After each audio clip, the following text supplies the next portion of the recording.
मुख्यमंत्री सुखविंदर सिंह सुक्खू ने कहा कि बागियों के हालात बिन पानी मछली जैसा हो गया है। उन्होंने कहा कि गंगा मैया भी बागियों के पापों को नहीं धोएगी। आज मेंढक की तरह इधर उधर फुदक रहे हैं बागी। उन्होंने कहा कि जिस पार्टी ने बागियों को आदर सम्मान व नाम शोहरत दी वो उस पार्टी के नहीं हो पाए तो दूसरी पार्टी के भला क्या हो पाएंगे। उन्होंने कहा कि हिमाचल प्रदेश में कांग्रेस सरकार अपना 5 साल का कार्यकाल अवश्य पूरा करेगी।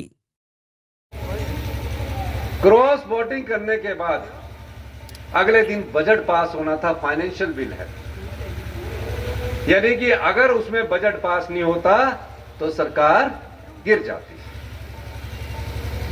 हम अभी चर्चा ही कर रहे थे। मैं बजट का रिप्लाई देने के लिए अधिकारियों से बैठक ही कर रहा था कि टीवी में खबर चली कि मुख्यमंत्री जी ने इस्तीफा दे दिया। मैंने सोचा ये खबर किसने दी, मैं तो तैयारी कर रहा हूं बजट पास करने की। पता लगा जी वो खबर चल रही है सारे न्यूज चैनल की इस्तीफा दे दिया। मैंने पहले उस बजट में जहां माताओं का, विधवाओं का, बुजुर्गों का ख्याल रखा था उसकी पूरी तैयारी की और उसके बाद मैंने टीवी में आने में कहा कि मैंने कोई इस्तीफा नहीं दिया। और मैं इस्तीफा दूं भी क्यों? हमने तो कोई गलत काम किया नहीं है।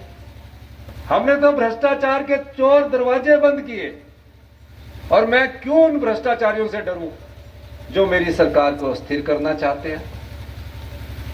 इस्तीफा देने के बाद 28 तारीख को बजट प्रस्तुत हुआ। बजट पास हुआ, मेरे दिल में सुकून पहुंचा क्योंकि उस बजट में आम लोगों से जुड़ी हुई योजनाएं थी जिसका कि धरातल पर आने में आप परिणाम देखेंगे, आप अपने आप को सुखद महसूस करेंगे। 70 साल से युवा के बुजुर्ग को, 70 साल से अधिक उम्र वाले बुजुर्ग को हमने फ्री इलाज कर दिया है कि कोई भी फ्री इलाज हमारी सरकार उपलब्ध करवाएगी। अभी धीरे धीरे हम ऐसे बढ़ रहे थे, हमने सोचा पता नहीं अपने घर आके पछतावा करेंगे, पर डरता क्या ना करता। 7 दिन से पंचकूला के एक ललित होटल है 5 स्टार जी, उसमें ठहरे। फिर डर लगा, फिर हरिद्वार चले गए। बुजुर्ग बोलते थे ना कि सारे पाप हरिद्वार में धुलते हैं। वो अपने पाप धोने के, गंगा मैया ने बोला भैया ये पाप रहने दो, आपने तो इतने पाप किए कि मैं ही मैली हो जाऊंगी। वो वहां से चले गए ऋषिकेश। जिस प्रकार जल बिना मछली तड़पती है उस प्रकार ये 6 विधायक भी तड़प महसूस कर रहे हैं। ऋषिकेश से डर इतना कि हिमाचल प्रदेश में आने से डर रहे हैं। हिमाचल प्रदेश देव संस्कृति की धरती है। यहां जनता याद रखती है। जिस देव संस्कृति की धरती पर आपने कलंक लगाया है, जनता उन्हें कभी माफ नहीं करेगी। क्या आप लोग माफ करेंगे ऐसे लोगों को जो बिक जाते हैं? हाथ खड़ा करके बताइए, करेंगे? दोनों हाथ जोर से खड़ा करके बताइए। जो लोग जनता के वोट से चुनकर आते हैं, नोट के दम पर अपना ईमान बेच देते हैं, क्या वो जनता के सच्चे प्रतिनिधि हो सकते हैं कि नहीं हो सकते हैं? जोर से नहीं बोल रहे, जोर से बोलो। हाँ भाई, कुछ बोलने वाले को भी अच्छा लगता है ना। तो मैं ये कह रहा हूं, फिर उसके बाद मेरी बजट सेशन के बाद फिर बैठक हुई अधिकारियों, फिर पहुंच गया हरिद्वार, हरिद्वार से फिर हुआ ऋषिकेश। कब तक आप ऐसे लोगों से छिपते रहेंगे? जनता का आपको सामना करना पड़ेगा। और मैं ये भी कह सकता हूं, हमारी सरकार पूरे 5 साल चलेगी और 5 साल में ये हिमाचल प्रदेश 2027 तक आत्मनिर्भर बनेगा और 2032 तक हिमाचल वासी कहीं भी जाएगा हिंदुस्तान के कोने में, बड़े गर्व से कहेगा कि हम एक समृद्धशाली और अमीर राज्य से के निवासी है, लोग आपको नमस्कार करें। हम इस प्रकार की रणनीति में बदलाव कर रहे हैं। हम शिक्षा के क्षेत्र में गुणवत्ता ला रहे हैं, हेल्थ के सेक्टर में गुणवत्ता ला रहे हैं। अभी हमने भवानी पठानिया जी को योजना बोर्ड का अध्यक्ष बनाया। इनके कंधों पर जिम्मेवारी दी गई है, क्योंकि ये भी एक बहुत बड़ी कंपनी के हमारे डायरेक्टर्स रहे हैं। इनके कंधों पर हमने जिम्मेवारी दी है। पढ़ा लिखा युवा नई सोच के साथ, नई नीति के साथ आगे लाने का दायित्व भवानी पठानिया जी के कंधे पर दिया गया। तभी हमने इन्हें कैबिनेट मिनिस्टर का दर्जा दिया है। ये कोई वो छोटे चेयरमैन नहीं है, कैबिनेट मिनिस्टर वाले चेयरमैन है। अब इनके पास पैसा कहाँ आना है, कहाँ से इन्वेस्टमेंट आनी है, कहाँ से ड्रेन होना है, वो सब चीजें की जिम्मेदारी आपको मिली है। लेकिन मैं एक बात दावे के साथ आपको कह सकता हूं, ऐसा व्यक्ति तब जो आपके विधानसभा क्षेत्र का प्रतिनिधित्व कर रहा है, क्रॉस वोटिंग करने के बाद अगले दिन बजट पास होना था, फाइनेंशियल बिल है, यानी कि अगर उसमें बजट पास नहीं होता तो सरकार गिर जाती। हम अभी चर्चा ही कर रहे थे, मैं बजट का रिप्लाई देने के लिए अधिकारियों से बैठक ही कर रहा था कि टीवी में खबर चली कि मुख्यमंत्री जी ने इस्तीफा दे दिया। मैंने सोचा ये खबर किसने दी, मैं तो तैयारी कर रहा हूं बजट पास करने की। पता लगा जी वो खबर चल रही है सारे न्यूज चैनल की इस्तीफा दे दिया। मैंने पहले उस बजट में जहां माताओं का, विधवाओं का, बुजुर्गों का ख्याल रखा था, उसकी पूरी तैयारी की और उसके बाद मैंने टीवी में आने में कहा कि मैंने कोई इस्तीफा नहीं दिया। और मैं इस्तीफा दूं भी क्यों? हमने तो कोई गलत काम किया नहीं है। हमने तो भ्रष्टाचार के चोर दरवाजे बंद किए, और मैं क्यों उन भ्रष्टाचारियों से डरूं जो मेरी सरकार को अस्थिर करना चाहते हैं।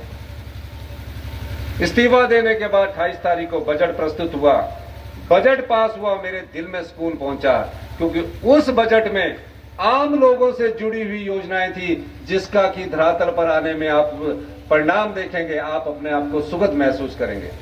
70 साल से युवा के बुजुर्ग को, 70 साल से अधिक उम्र वाले बुजुर्ग को हमने फ्री इलाज कर दिया है कि कोई भी फ्री इलाज हमारी सरकार उपलब्ध करवाएगी।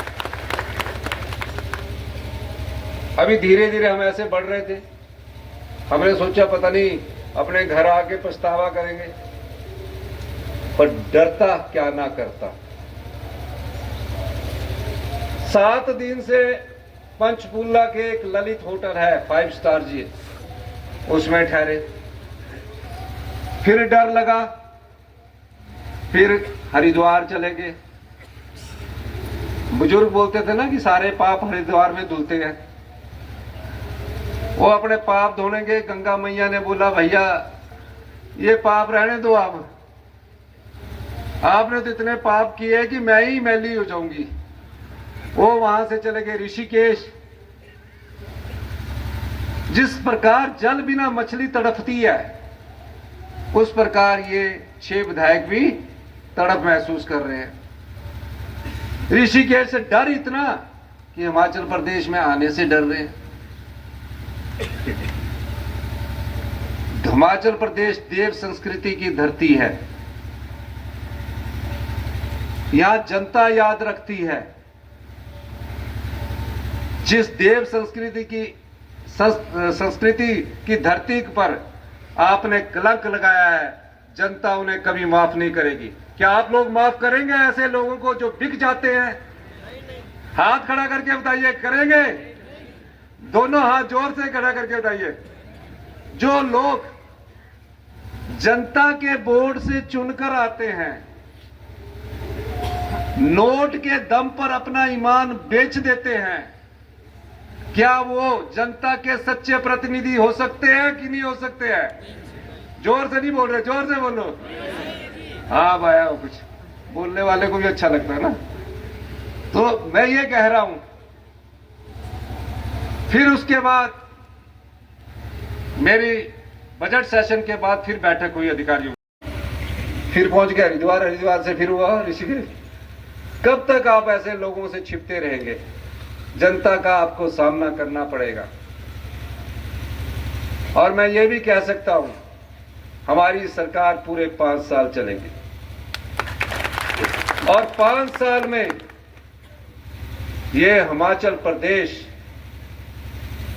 2027 तक आत्मनिर्भर बनेगा और 2032 तक हिमाचल वासी कहीं भी जाएगा हिंदुस्तान के कोने में, बड़े गर्व से कहेगा कि हम एक समृद्धशाली और अमीर राज्य से के निवासी है, लोग आपको नमस्कार करें। हम इस प्रकार की रणनीति में बदलाव कर रहे हैं। हम शिक्षा के क्षेत्र में गुणवत्ता ला रहे हैं, हेल्थ के सेक्टर में गुणवत्ता ला रहे हैं।